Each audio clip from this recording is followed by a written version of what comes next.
Welcome to Tech Donations for Libraries.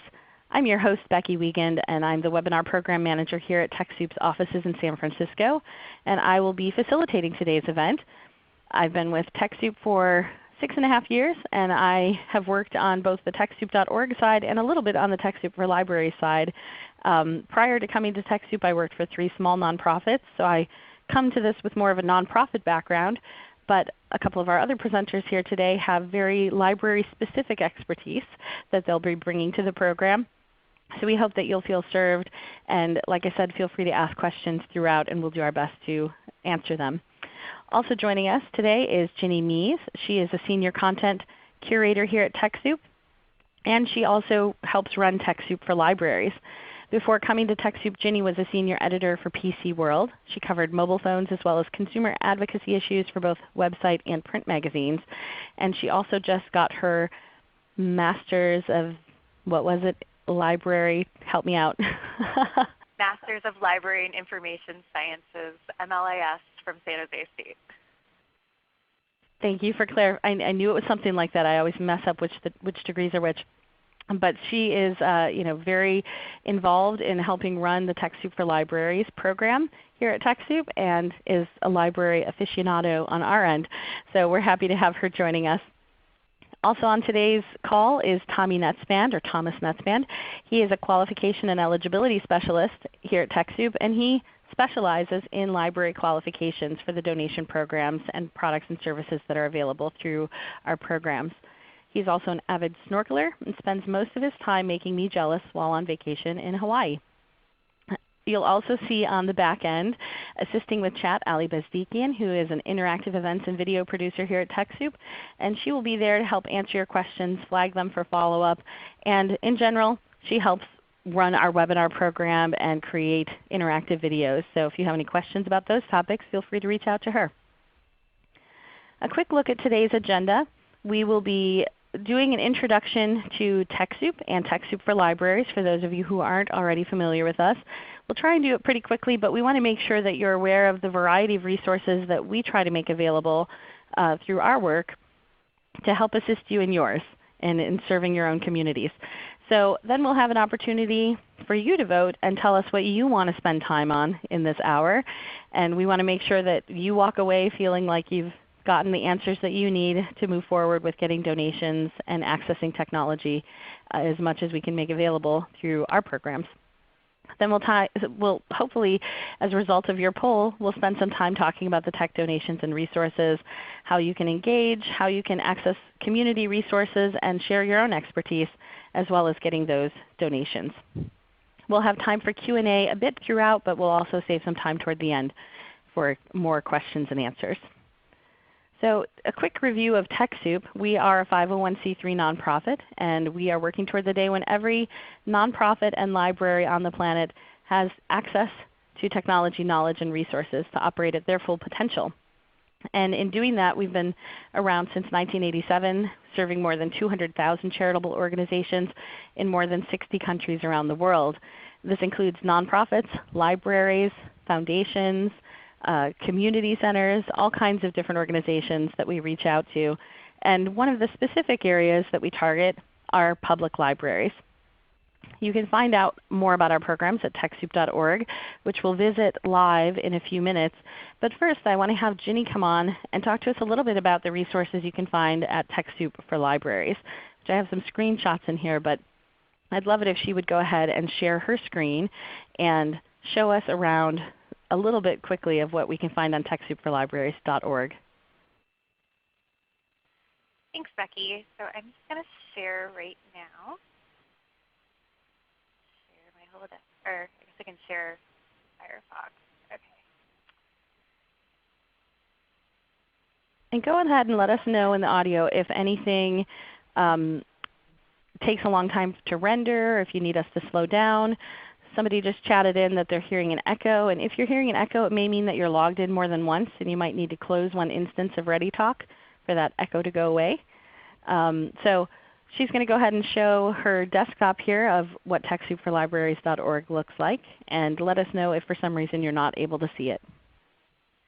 Okay, so you should be seeing the TechSoup for Libraries homepage. And as you can see, we have the latest blog post on the homepage, so you can always see what we're talking about, what topics we're exploring right there. And then underneath that is our Twitter feed. If you don't follow us on Twitter already, I highly recommend it. We're not going to blast you with a lot of advertisements, just sharing information and the most interesting stories in technology about public libraries. So let's go to our spotlights. And it's taken a little while to load. Here we go. So our library spotlights are longer form, in-depth interviews with librarians from around the country, usually focused on some sort of technology topic.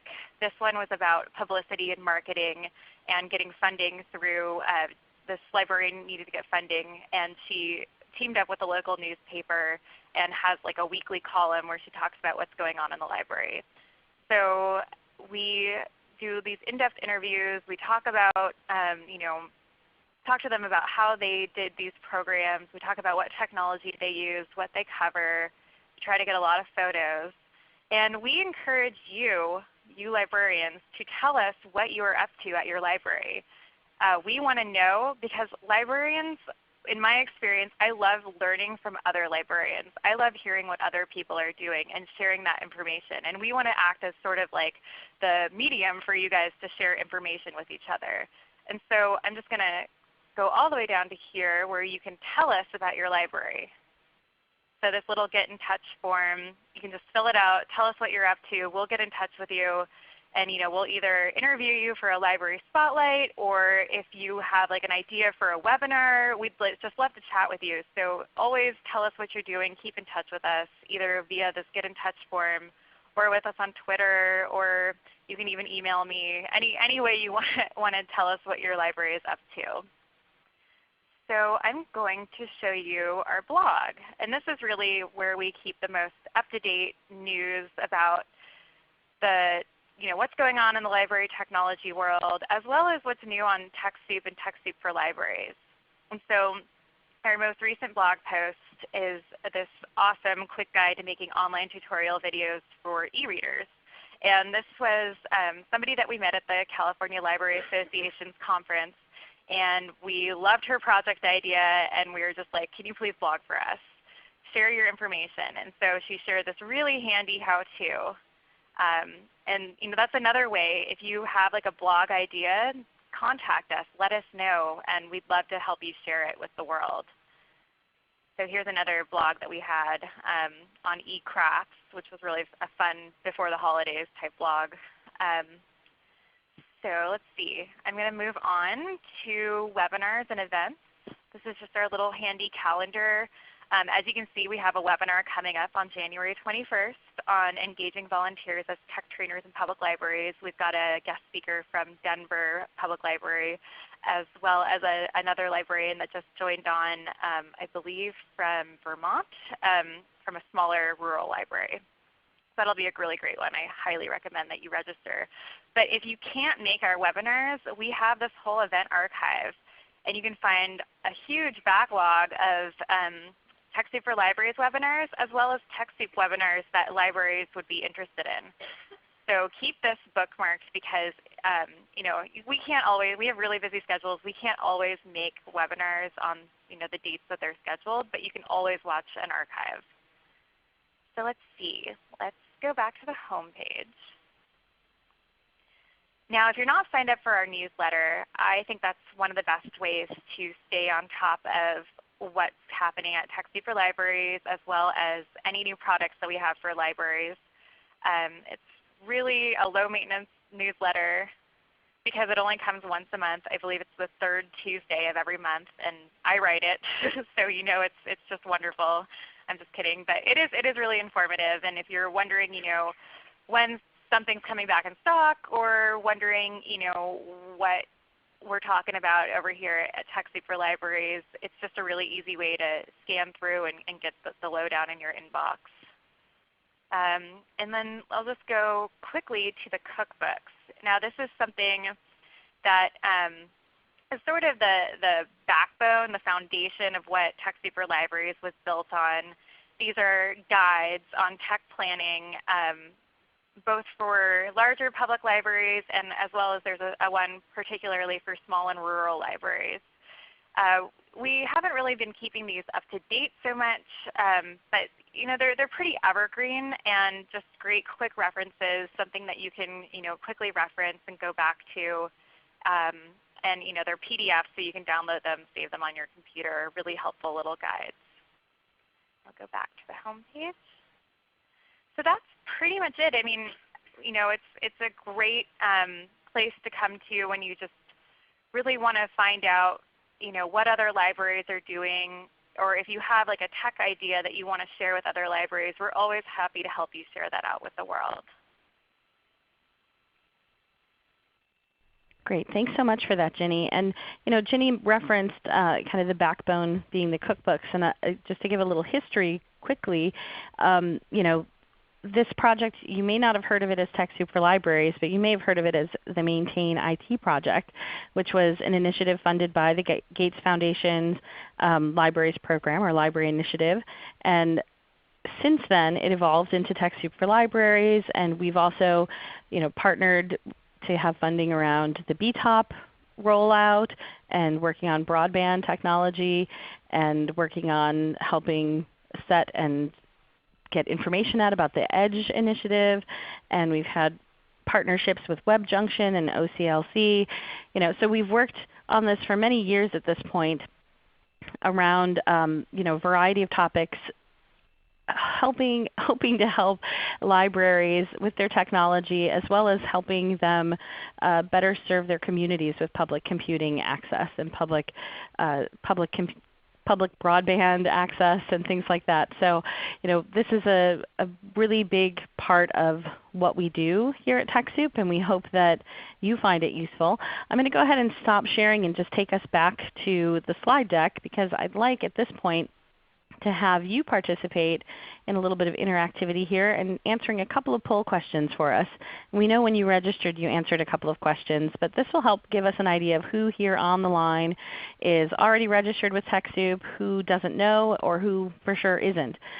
Because this will help guide us through the next portion of this webinar that you will be helping to direct with your votes here in just a moment. So we have about 90 people or so on the line at the moment. And so I'm going to give just a few more seconds so that everybody has a chance to click on one of those radio buttons on their screen. And this will help give us a little bit of information on how we can best serve your needs today. And we know you can't see what's coming into the chat window, and so if there are things that you share that are useful, we'll also share those back out with the rest of the participants so they can hear your advice or your tips or your comments. Lee asks right now, is TechSoup open to school libraries as well, or just public libraries? And we primarily focus on public libraries, and they have to be listed in the IMLS database.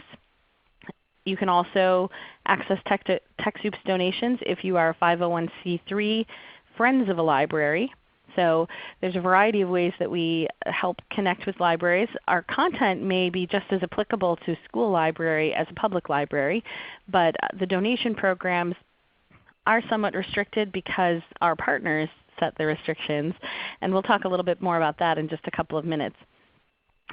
Just to look at the results of this poll, about 60% of you, 63% are already registered, and total around, my math skills, 36% are either not or not sure. So that's really helpful to know that 2/3 of you are already registered with TechSoup. So you are probably somewhat familiar with our programs, which is great. One other question, and this is really to get your input on how you'd most like to spend the rest of today's webinar. We want this to be useful for you, so we figure the best way to make it so is to let you vote on it. So tell us what you would most like to cover today, and if there's something not on this list, feel free to chat it into us in the chat window. So would you like to hear more about the benefits of joining TechSoup if you're not already a member? Do you want to go through the process of how to join and register your library? Do you want to talk about eligibility and restrictions and kind of why some programs are open to you and others aren't? Do you want to spend time on actually going step by step through how to request products? Do you want to see more about our events and webinars? Do you want to spend more time looking at the library spotlights that Ginny briefly highlighted? A couple of them, but there are pages and pages of them going back I'd say 6, 7 years. So lots and lots of great expertise that you guys, your communities, have shared with us. And that's really how the Maintain IT project started, was to get libraries to share expertise with one another. And that we were just helping to provide the platform to do that. And we still hope to do that with our spotlights. Do you want to talk more about those opportunities to share your expertise? Like I said, Ginny already showed kind of where to submit that form. You can also email, I think it's just libraries@TechSoupForLibraries.org with your comments, or if you want to guest blog or be a webinar presenter on a topic, you can always email and say, hey, I think it could be great for this. Do you want to talk about specific donation programs? And if you've responded to that one, go ahead and chat into the window which donation programs you're most interested in having us cover. And then if there's something else you'd like us to cover, feel free to chat into us. We have a couple of questions that have come in. I'm going to go ahead and show the results right now. It looks like nearly 70% of you want to spend time on how to request products. That's great. So we will do that. And we'll try to make some of those sample requests products that you want us to spend time talking about. So if you want to chat into us to let us know about the specific donation programs you're interested in, we can talk about that, because that's 60% of you want to know about specific programs. This is really great input for us. And we know we could have you vote on this before the webinar, but since not everybody shows up on the day of the event, we find it really useful to have you do it and let us know during the event, so that we're all in it together in making these decisions. And then the third thing on the list, third most popular, is eligibility and restrictions. So I'm sure we'll be able to get through a few of these.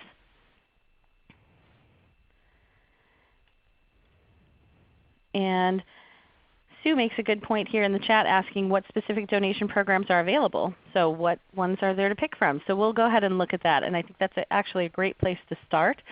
So I'm going to go ahead and get my page set up to share TechSoup.org. So this will take just a moment. I won't be able to see your chat questions and comments while I'm sharing my desktop, but know that we have people here flagging them, and we'll take a couple of breaks to look at those while I'm sharing my desktop. So let me go ahead and get that set up. Should take just a moment for it to come up. And hopefully you'll be seeing my desktop on your screen momentarily. You should be seeing TechSoup.org, our landing page of our donation program site. If you're not, go ahead and let us know, and we can give it a few more seconds. So at the TechSoup.org site, since about 2/3 of you are already members, you may be familiar, but you may not have actually requested donations yourself, or it may be a different person on staff that has requested donations, or somebody in the past and you know you're signed up but you don't know how to do it. So we can spend a little bit of time just getting oriented with the site. I'll try and make this really quick. So obviously TechSoup.org. Up here in the top left is where you can subscribe to our newsletters. We have 3 that we think are really great for different purposes. So one is called By the Cup, and it's a weekly newsletter that includes themes around, so it might have a theme on mobile technologies, and another theme might be on securing your data, and another theme might be on a new product that's launched. And that comes out once a week. Another of our newsletters is the New Product Alert, and that one comes out once a month typically, and that is really primarily highlighting just what new products have launched each month. It is exactly what it sounds like. It alerts you to, hey, there's a new thing. So you can see on our home page right now, brand new Norton 2015. So that would be in the New Product Alert. And then we also have the TechSoup for Libraries newsletter that's Ginny mentioned is a once a month newsletter, the 3rd Wednesday of the month. Tuesday of the month? Wednesday of the month? Tuesday of the month. Thank you. That you can get that newsletter, and that's specifically looking at resources and compiling resources and content and products that we think are of interest to public libraries. So I would recommend subscribing to any of those or all of those. It's the best way to keep in touch with what programs are available, what new content is being created, and what new libraries are being spotlighted. You might see one of your friends has been interviewed and spotlighted. So it's a great place to keep in touch with library technology in general. Most of our programs on TechSoup.org are geared toward organizations and libraries in the United States. If you're joining us from outside the United States, I would recommend visiting this drop-down and seeing if your country is on this list and going to that local site for donation information. So if you're in Canada, we have a partner in Canada that does TechSoup Canada, and they have donation programs that are specific to organizations in that country. So just keep that in mind. Up here, log in, join.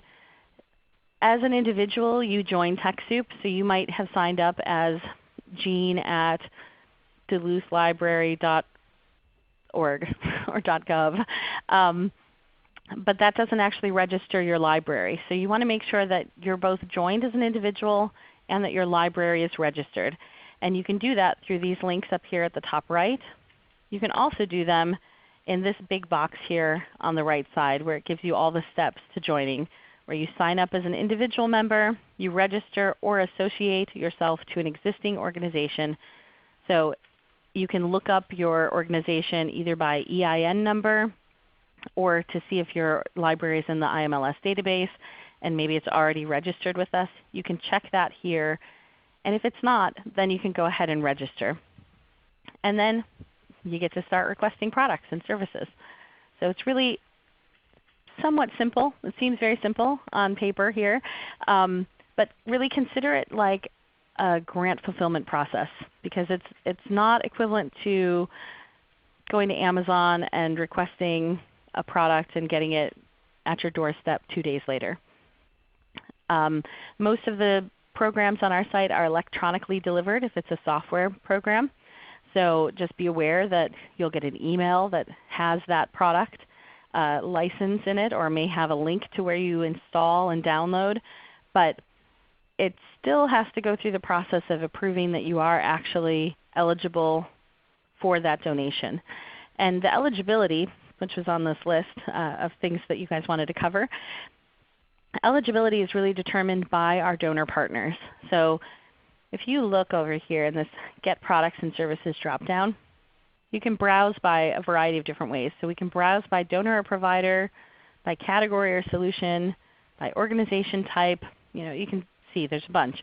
But by donor or provider, you can see that there are a lot of different providers here.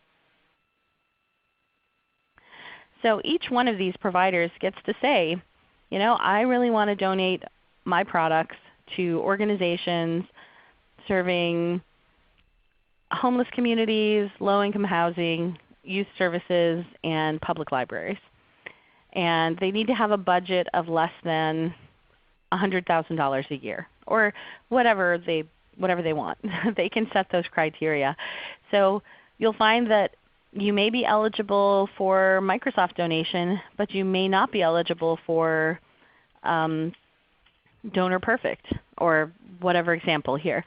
So each of these donor partners gets to set that eligibility. And as TechSoup, I can say pretty confidently that we are always working to try and expand the availability and eligibility of our programs to the widest swath of public serving organizations out there. So we would love to see donations widely available to public libraries, widely available to school libraries and academic libraries. Now, that's not always the case though, because we're negotiating with these donor partners to get them to give these donations out, and they don't always want to. So we work really hard to try and expand those. So if something's not available to you now, signing up for those newsletters can really help be the first thing to let you know when, hey, all of a sudden we've gotten such and such donor to open up to libraries.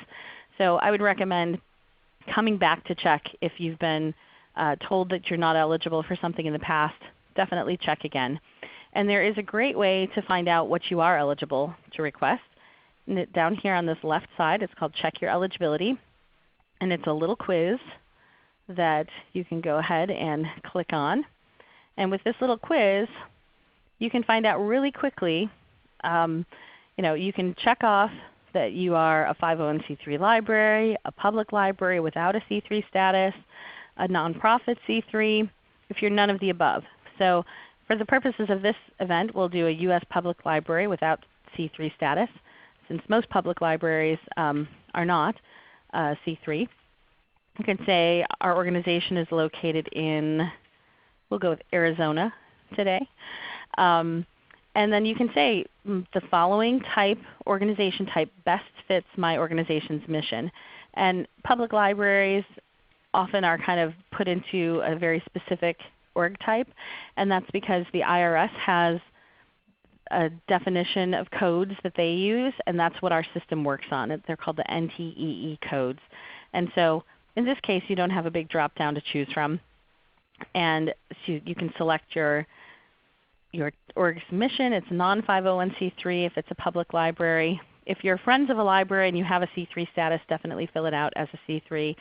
And then we can say our organization's annual operating budget is, we'll say, $250,000. And I'll click to check eligibility. And at this point it comes up with a whole list of programs that my library is most likely eligible to be able to request donations and have them fulfilled. So if I came here for, I do need a new back office accounting software because our municipality has decided they don't want to do it for us anymore. I can come here and I can get QuickBooks now. Yay! I can look at the Microsoft program, and maybe I need new operating systems for my bank of public computing machines. Or maybe I want a new deep freeze-like program, which Horizon Data Systems is, which I'm not actually seeing on here, so I'll have to find where that has disappeared to. Or maybe I need a new public training program like Bites of Learning, which is a keyboard program that you can use in a classroom setting to teach people how to type. Or maybe I need trainings available to my patrons, and Atomic training courses are available for donation. So there are a lot of different things in here that you may have no idea what they are. They might be totally unfamiliar to you. But you can see there's a lot of different donations that are in our system that this library that I just created from thin air, as an example, is eligible to receive.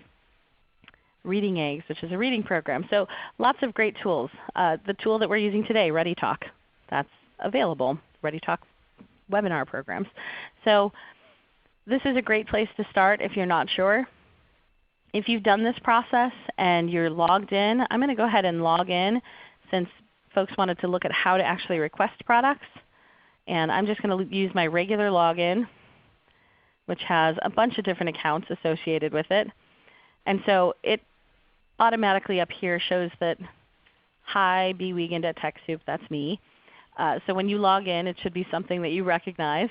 And if you request donations for more than just your one branch or your one location, or if maybe you're a tech consultant who requests donations on behalf of a bunch of libraries or a bunch of organizations, make sure that you see that you're representing the organization that you want to be up here in this upper left side. And I've already got some stuff in my cart that I'd requested, and I just haven't finished that request. But this is what it looks like, pretty much the same as what it looked like before I was logged in, except now that I see that it identifies me. And I can go ahead and browse around. And so one place that I'd love to make sure people know about on the TechSoup.org site is browsing by organization type. You can go to a page that's specifically set up for libraries to show you the different types of programs that are most popular among libraries who request. And it's just TechSoup.org/libraries. And this is kind of a companion to our TechSoup for Libraries site, but this is on the main TechSoup.org site. And again, it points people to the check eligibility quiz right at the top, a couple of articles that we've written that highlights what TechSoup offers to libraries, some nice testimonials from librarians who've written us about the benefits of becoming part of TechSoup.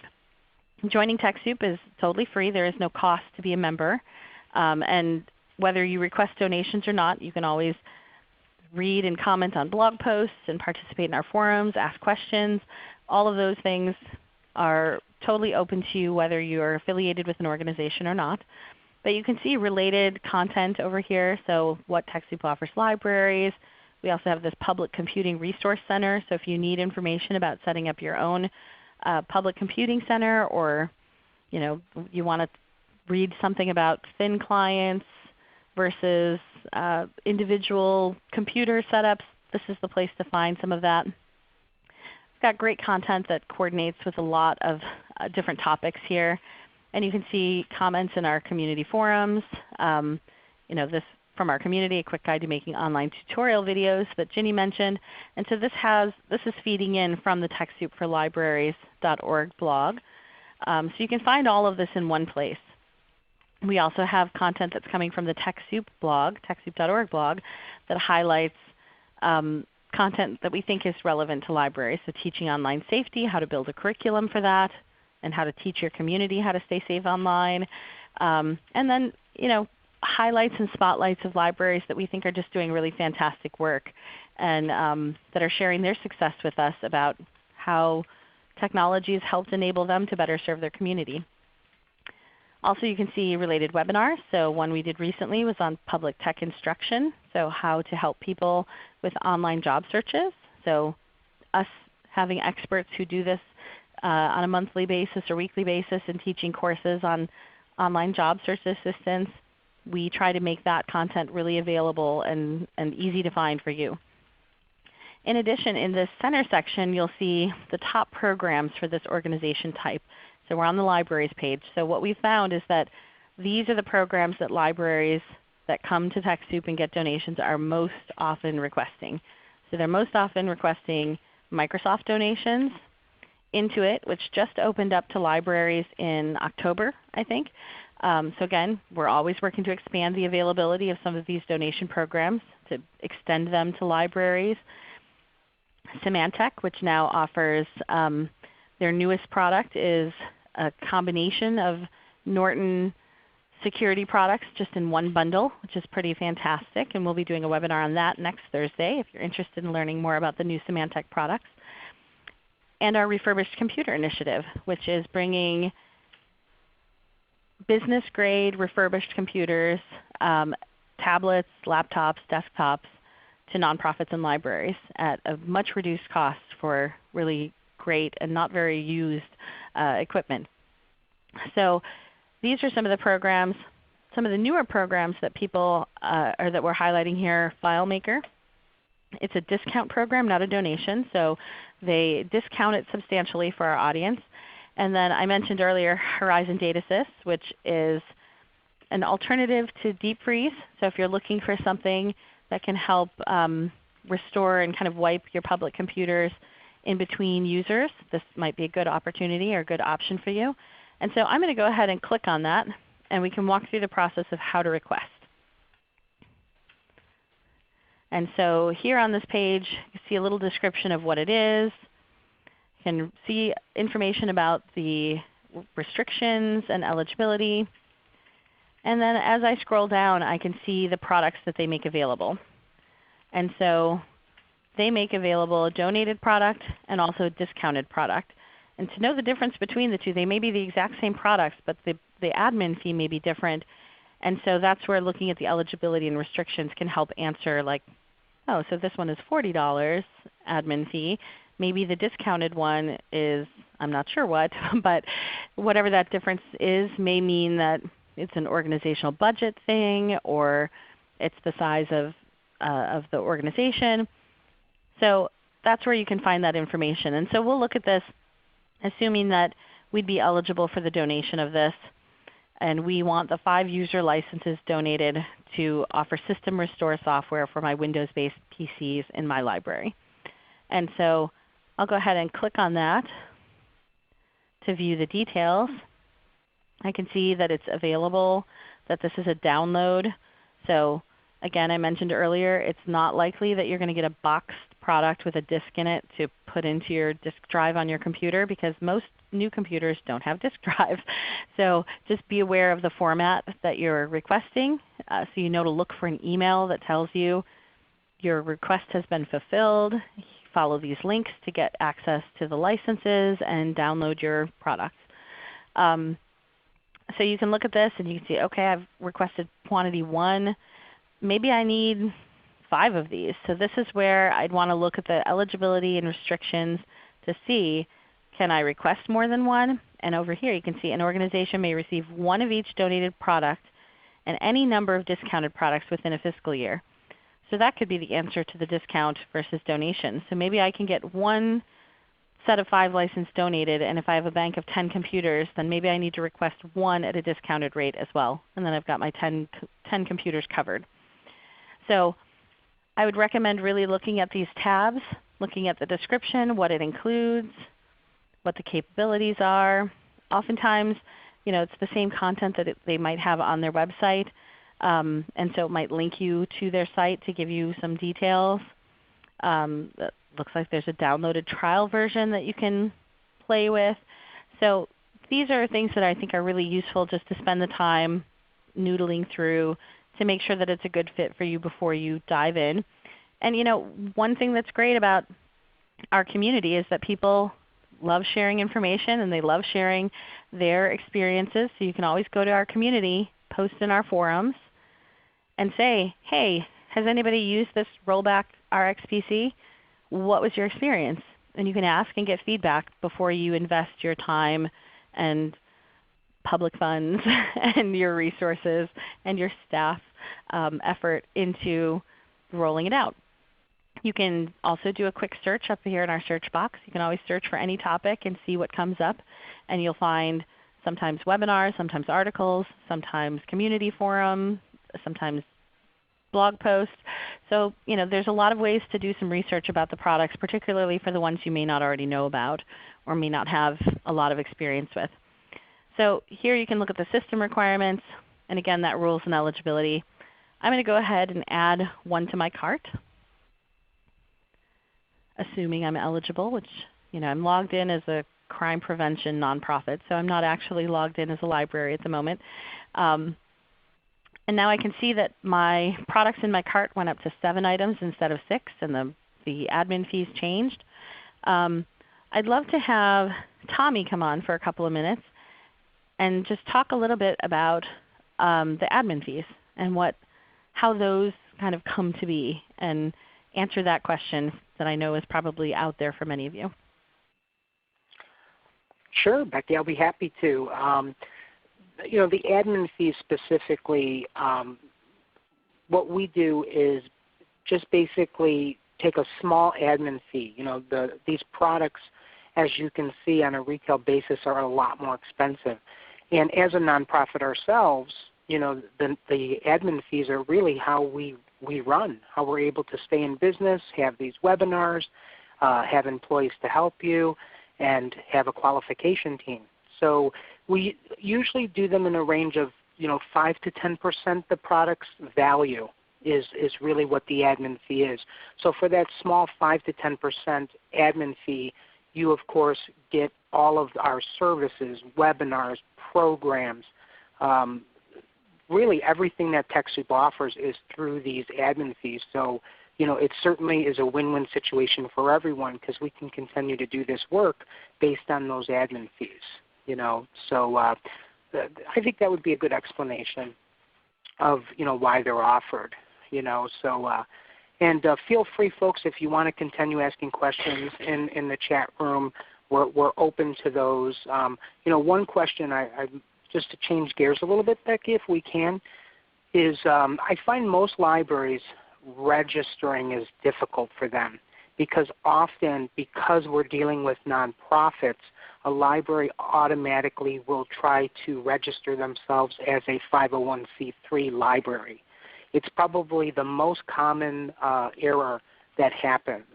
So if you are a public library and you are listed on the IMLS database, okay, then you want to make sure when you register that you register as a non-501c3 library, because a lot of folks end up registering and then just picking 501c3, and then if you try to put in an IMLS number, it's going to say this is incorrect because it thinks you're a 501c3 organization. And certainly if you are a 501c3 library, you'll find a lot of them on the East Coast because those libraries are very old.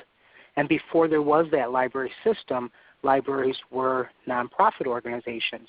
So a lot of those East Coast libraries are still nonprofits.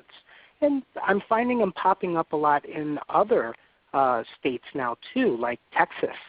Texas is sort of developing these nonprofit libraries, which is really exciting that they're doing that. So I just wanted to sort of shout that out to everybody to get their qualification process faster and more efficiently. Make sure that if you are in the IMLS database, you register as a non-501c3 library. So hopefully that tip will help everyone. Okay? Great. Thanks for that, Tommy. And we mentioned 501c3 libraries, friends of libraries that are C3s, and public libraries. If you are a tribal library, an educational library, or like affiliated with an educational institution like a university or a K through 12 school, or you're an academic library, you may not be eligible for donations directly through our programs. You may, so we certainly encourage you to sign up and see if it works. But many of these donor partners, Microsoft is an example here since I have Office Professional in my cart, they have programs for their donations that are directly to schools and directly to academic institutions. So you may need to go through those programs which aren't facilitated by TechSoup in order to access those donations. So while we encourage you to sign up and use all the resources that we make available, whether you're affiliated with an organization or not, we hope to share widely all of the information and webinars and resources that we create. Just know that you may have a different avenue to take to find some of these donations directly through those donor partners. So just wanted to put that out there as well. So looking at my cart, I have placed in here, again I had some items in before, 5 licenses of Office Professional Plus 2013, 1 3-user license of QuickBooks Premier Editions, which is now, like I mentioned, open to public libraries, and 1 5-user license or 5 user licenses of donated rollback, which is the Horizon Data Sys program to help me roll back between users. So I'm going to go ahead through this process, and you can see here up at the top that when requesting donations, it outlines the steps for you at the top. And so I know I'm at this step number 1, viewing my cart. And I'm going to move on to restrictions check, then agreements, then shipping and delivery, review and payment, and confirmation. I won't make it through all of these steps because I'm not going to actually put any payment information in, because this is a fake organization and I don't want to tie up any donation requests that could be accessed by somebody else with my request. So at this point, the restrictions check will tell me, it says, do you see flagged items in your cart? And so as I scroll down, if it looks like this, it looks the same as it did before, and it shows that it's available, then I can proceed. If something in my cart is something that I'm not eligible for, or I've exceeded the number of licenses I could request, it would flag it for me here. And it would tell me, sorry, nope, you've requested 2 of these and you're only able to request 1 each year. Or it would tell me that you've already met your license limit for Microsoft donations. Or it would tell me you're just not eligible. So this is where you want to just make sure that there's nothing that's been flagged, because this is where you'd need to remove it from your cart. And if you run into this and you think you should be eligible and you've read through the restrictions and you just can't figure out why it's blocking you from getting it, then that's the time when you want to go ahead and email or call our Client Services Department, and they can help you figure out if it's an org type issue, or if you've met that limit, or if you have requested too many of something. They can help you figure that out. So I'm going to go ahead and proceed with the donation request. And here it asks me to accept some agreements. And now each of our donor partners will often have their own agreement language, but most of it's pretty standard language around, I agree that when I receive this donation that I will not use it to discriminate in hiring practices or housing, or it's kind of standard discrimination verbiage that we would see on any kind of housing agreement or employment agreement. And then you may also see a request like this one, that I'm willing and able to demonstrate that my organization has acted in accordance with these guidelines. So if for some reason you got a request to say, hey, we want to know how you've used this for your public computers. It might be you having to email back to say, yeah, it's been great. Actually, here's a picture of my public computer bank. It rarely happens, and usually when it does, it's a voluntary request to, hey, share your story or share your success. But you're agreeing by checking these boxes off that you agree to the terms of the donation. And you'll see Rollback RxPC doesn't actually have anything other than, yes, I understand this administrative fee is not refundable. Check those off and then proceed with the donation request. Now shipping and delivery. So this is a little tricky here just because some of the products in our donation program, like RCI products, the refurbished computers, laptops, monitors, tablets, those will obviously actually be in a box and shipped to you and arrive at your door at some point. And so that's where you'll want to make sure you're checking off your shipping method and ground shipping, no additional charge. If you're only getting donations of software or services that would be online, then you're still going to have the option of ground shipping or some other kind of shipping method, and just leave it at that. We have that there because sometimes there are orders that are donation requests that have mixed physical products and online products, and so it's always going to be there. And unless you need it more quickly and you want to pay something additional for shipping, you don't have to even mess with it. But the one key thing I want to make sure that people know here is that when I mentioned that you joined TechSoup as an individual, your organization has an email address that's associated with the organization, and that's probably separate from jane@duluthlibrary.gov. So you want to make sure that you're paying attention and somebody's reading the email address associated with your organization's account. So with your library, it might be a webmaster at Duluth Library. It might be an info at whatever it is. You want to make sure that you have somebody watching that email address for your fulfillment emails, because that's where you're going to get information about your license keys, information about login info. If you get any online services, like you request a ReadyTalk account so you can do online trainings, well, that's where you're going to get the email that says, here's how to log in, here's how to set up your account. So be sure to pay attention to that. It asks you just to confirm the shipping name so you can attention it to somebody else.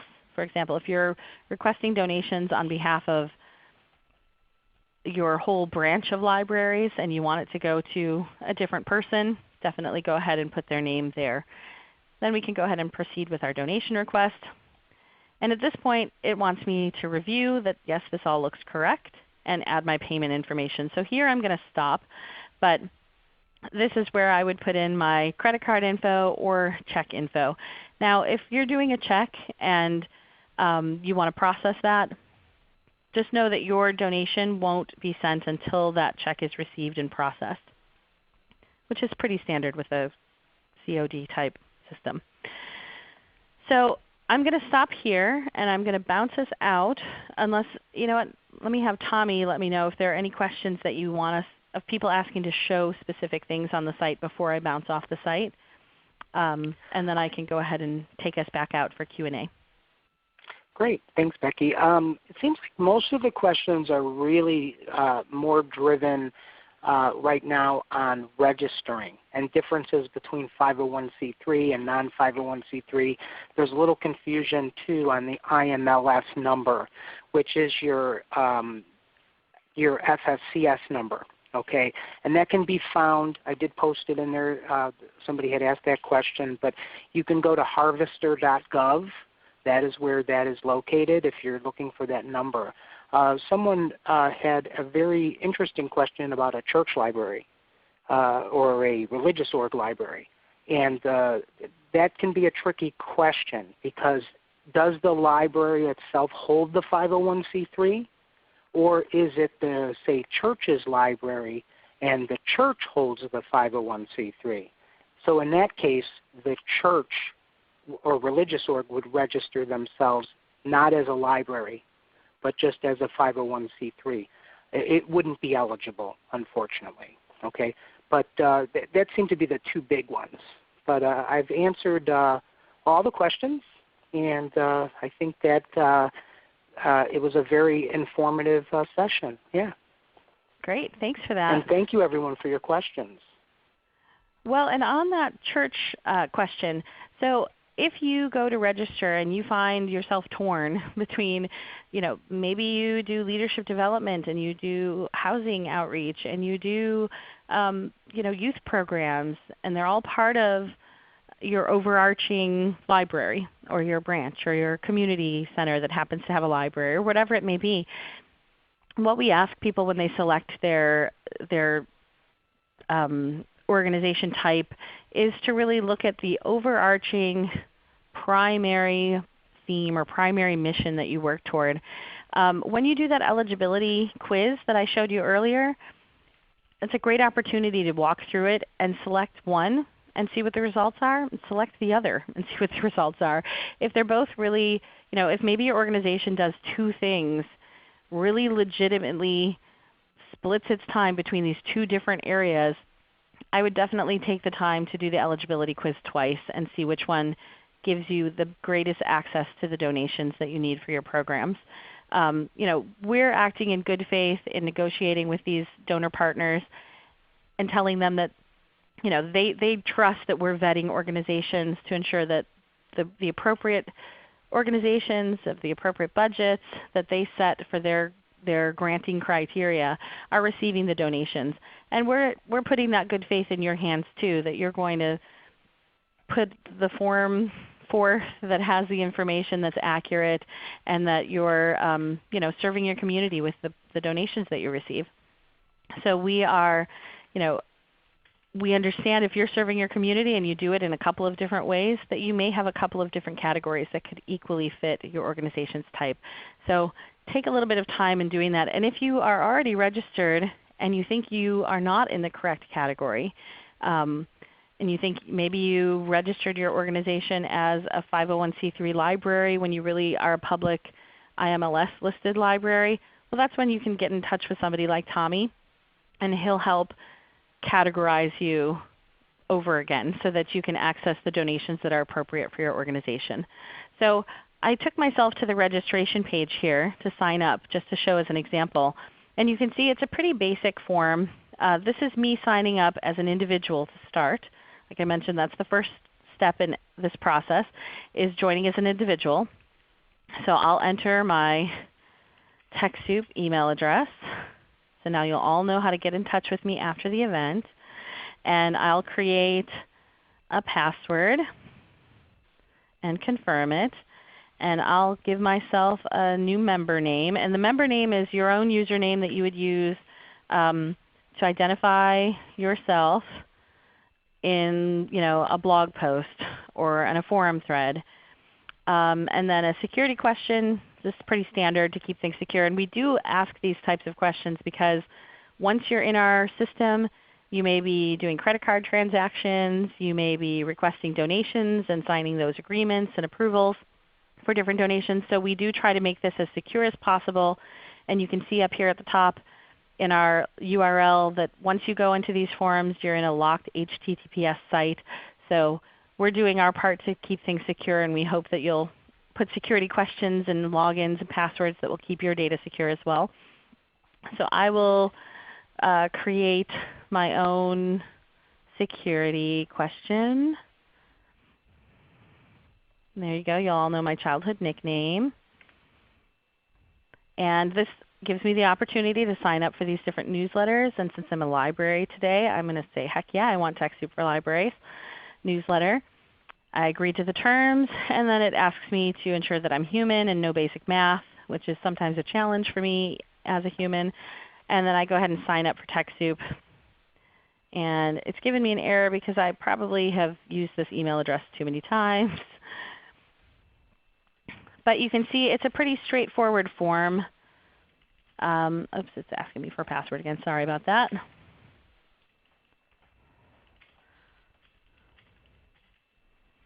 and confirm my email address. And we'll pop out in just a minute and do some wrap up here. See if it'll let me. No, it's still not going to let me advance. Sorry. I think I've used my, my member names too many times.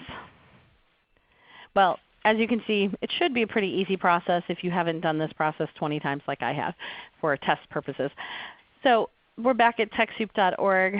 I'm going to go ahead and bounce us back out. But before I do so, I'd also like to just point out TechSoupGlobal.org is our we are all part of TechSoup Global, so TechSoup.org, TechSoup for Libraries. If you want to learn more about the variety of different programs we have around the world, local chapters where you can meet up with tech-inclined social gooders like in our NetSquared communities around the world. You can do that here, and a variety of other programs that we run. You can find that at TechSoup.org. Again, TechSoup for Libraries, which is our library-specific website. I'm going to move this little toolbar over here. And I don't know what I did with it. I had also opened up our, where'd it go? Oops, I guess I lost it. I had also opened up our YouTube channel just to show you that we have a playlist of past webinars that we've archived that are very tailored just to our library programs. So you can see those at our TechSoup video YouTube channel.